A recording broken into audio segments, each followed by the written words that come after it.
Hi everyone, so this video is the first in the curly hair series and I'm going to talk to you about cuts for curly hair, so the best cuts for curly hair, and in later videos I'm going to kind of address things like frizziness and that type of thing, but right now we're going to talk about great cuts for curly hair.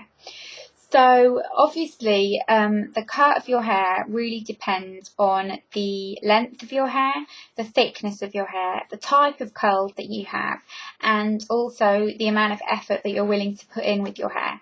So I always like to think of it as you need to kind of first of all assess the situation. So if your hair is kind of mid to long, or if your hair is kind of shoulder length, or if your hair is short, by the way, if your hair is short and curly, then you've really made a big mistake, because that is really difficult to manage short curly hair. But yeah, if you've got kind of mid to long hair, which is what I'm presuming most of us have got, I'm going to go through mid to long first and then I'll talk about shoulder length and that kind of thing. So mid to long hair, with curly hair, you've got to really think about how much volume it needs to have, because curly hair needs volume. You don't want kind of flat, lank curls. You need to have the volume. I'm not saying you need to have like an afro, but you need that type of volume to kind of make your hair look bouncy. So your cut really needs to come into consideration with that. And when you have got hair that's a little bit thicker, which normally curly hair is a little bit thick, then my suggestion every time would be to go for long layers. Now, depending on how long you want your hair to be, so a while ago I had layers put in my hair that kind of started around here, the shortest ones, and then gradually got longer.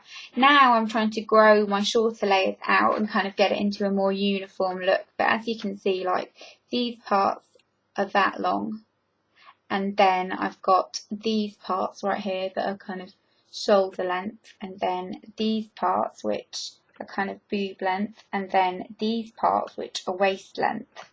So you need to kind of make sure that when you go to the hairdressers, you know specifically what you want, because it is such a nightmare with hairdressers when you go and ask for something and then they give you something completely different. It's an absolute nightmare, and it happens all the time, and you could kill them for it, but that's just hairdressers. And so you really need to do your research before you go, and if you want to, you can show them this video and show them my hair, and or show them like the kind of curly hair that you like, that you feel is the most similar to yours. And you really need to make sure that you are going for a style that's going to be easy to maintain, because unless you want to get into a routine of having to straighten your hair every day and all that kind of thing, don't go for a cut that you know is going to be hard to maintain. So that's why when I say long layers, I think it's just the universal, most flattering, best option for everyone, regardless of if you've got curly hair or not. But if you've got curly hair especially, it's because it gives you more body. So make sure you go in and ask for, you know, as little or as less to be taken off your hair. Make sure you tell them how much you want taking off, because, you know, scissor happy and off you go. So yeah, that's if you've got mid to long hair. If you've got shoulder length hair, a lot of the time shoulder length hair can kind of have that body already, especially if it's in a blunt cut, which means it's a straight cut.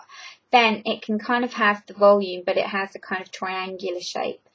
So you want to kind of diffuse that by kind of having a more downwards triangular shape to kind of make your hair a little bit less bulky.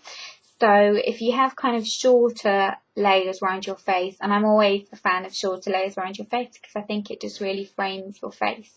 If you have kind of shorter layers, so something like this, like round your face, then it kind of really softens the look. And if you've got shoulder length hair, you know, you can kind of pin it up like that and that kind of thing, and just have the shorter layers kind of just falling around, and it's a very soft, very pretty sort of look. But don't let the layers start too high up, because then it can be really hard to grow them out, and when they get to that kind of awkward, they're stage, which is what I had, it can kind of look a little bit weird and they can kind of spring up all over the place, and that's not a good idea. But like I said, with my hair, it's obviously very curly, but it's not ridiculously thick. It's actually, for curly hair, quite thin. So going for kind of layers around the top area really helps create that kind of body, that kind of zhuzhed hair, which curly hair always looks much better for, because otherwise your curls can kind of stick to your head. So I do kind of feel like I'm repeating myself a lot, but long layers are the way to go with curly hair. They really, really are. If you just ask for kind of long layers, that way it's very easy to kind of just brush your hair in the shower, scrunch and go. It's dead easy to do it that way, because you can just really make sure that your curls are kind of form better when the groups of hair are kind of smaller in length, if you know what I mean. So yeah, those are my tips for cuts for curly hair. If you've got any questions, which I'm sure you will have, pop them in the comments below, and I'll make sure to get back to every single one of you, because I know how important the curly hair series is to a lot of you, and how many questions you've got and all that kind of thing. So yeah, I think I kind of covered everything, but just remember, the way to go is long layers no matter what, and always cut your hair with a middle parting, and then do what you want to do with your parting afterwards, because the middle parting is how your hair naturally falls. So that's the kind of best guideline to cut it. So don't let the stylist kind of cut it sideways. Even if you wear your hair like that all the time, like I do, don't let the stylist cut it in that way, because it'll just ruin it. So I hope this was helpful, and I hope you all kind of had your questions answered, and I'll see you all soon. Bye guys.